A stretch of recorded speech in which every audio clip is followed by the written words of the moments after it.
આ વિડીયો એક વેદના है। આ સમાજના બની બેઠેલા શ્રેષ્ઠીઓ ખબર નહીં પોતાનો કયો હેતુ સિદ્ધ કરવા માટે સમાજ નામ લખાવી રહ્યા છે। સમાજ કાઢી નાખવું જોઈએ। જો મિત્રો એક વિડીયો બતાવું પછી એની હકીકત। આ સ્ટેચ્યુ છે સરદાર સાહેબનું।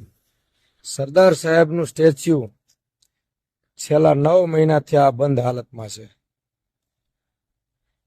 આ એક જીવંત આત્મા છે, રાષ્ટ્રનો પ્રાણ છે, અને એટલા માટે જ કેન્દ્ર સરકાર દ્વારા આદરણીય નરેન્દ્રભાઈ દ્વારા 182 મીટરની પ્રતિમા બનાવવામાં આવી છે કેવડિયા કોલોની ખાતે।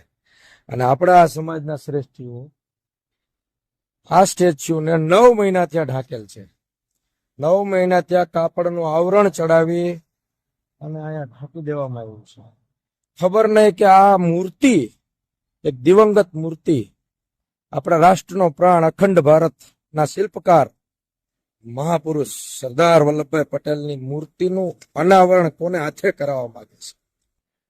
આ મૂર્તિનું અનાવરણ જો તમારા દેશના પ્રધાનમંત્રી સાથે કરાવવું, એના હાથથી કરાવવું હોય તો કોઈ વાંધો નથી, પણ એ આ મૂર્તિ અહીંયા સ્થાપના થયા પછી 4 વખત સુરતમાં આવીને ગયા છે। રાજ્યના મિનિસ્ટર, આ વિસ્તારના ધારાસભ્ય છે, આરોગ્ય મંત્રી છે પ્રફુલભાઈ પાનસેરિયા, એ પણ પાટીદાર છે।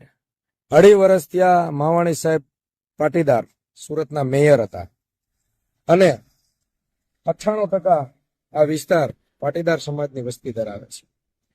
આમાંથી તમને કોઈ એવો વિરલો નથી જડતો કે જેને આ મૂર્તિનું અનાવરણ કરી શકાય। આ આવરણ જો ખરેખર તમને એવું લાગતું હોય હટી જવું જોઈએ તો 36 કલાકનો આપણે એમને સમય આપીએ છીએ।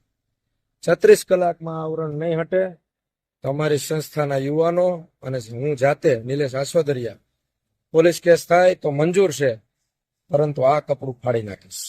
સરદાર સાહેબની મૂર્તિને 9 મહિના ત્યાં ઢાંકીને રાખવાનું જે કામ કર્યું છે, જો તમને પોતાની માન પ્રતિષ્ઠા જ ઇજ્જત જ વાલી હોય તો સરદાર સાહેબના નામે શા માટે ઉપયોગ કરો છો? તમારા ફાધરનું લગાવી દો, અહીંયા જેમને વધારે દાન આપ્યું હોય ને એમના માતુશ્રીનું લગાવી દો, ઢાંકીને રાખશો ચાલશે, પણ આ જે દિવંગત આ અખંડ ભારતના શિલ્પકારનું અપમાન હવેથી સહન નહીં થાય।